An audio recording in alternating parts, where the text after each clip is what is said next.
So going along with the theme of movement, in this video I'm going to go over air control because I've also just implemented that. So y'all can see what air control is like, and it's intuitive.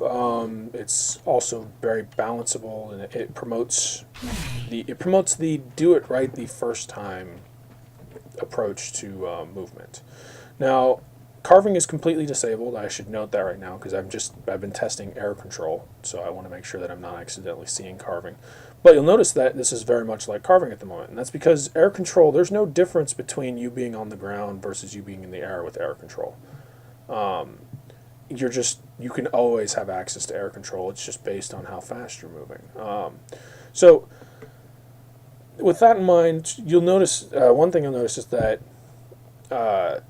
you always have air control, and that means when you go and you have carving, they're stacking effects, and because they act in pretty much the same way, they'll pretty much stack the same. But it's worth noting with air control, because it acts in 3 dimensions, not 2, that you can do interesting things like take off, because you have a jetpack. So that means that you have powered flight. Now, with the friction values being as high as they are for air control, it's not something you can maintain flight with, really, because the jetpack is not powerful enough. And forgive me for looking back, but I need to use the ground as reference. Otherwise, I have to look up at the sky, and there's really, there's nothing to look up here at there.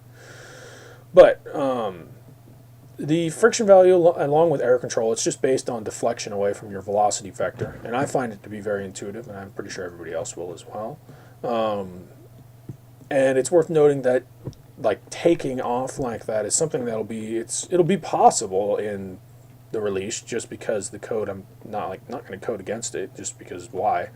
But you will need a huge amount of velocity, I surmise, just because air control is not going to be anywhere near as powerful as it is right now. But it is one of those things that with ring world type maps and such, it wouldn't be surprising to actually see that happen, just due to the nature of how you can spend a pretty much infinite amount of time gaining speed.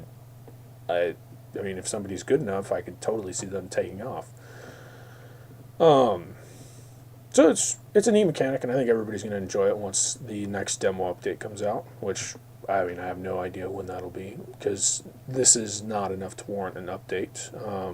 Now that the movement system, the 2 additions that I was planning on and the movement system it's complete as far as features, and I mean, there will be balancing and stuff that happens, of course, but as features go, the movement system is complete.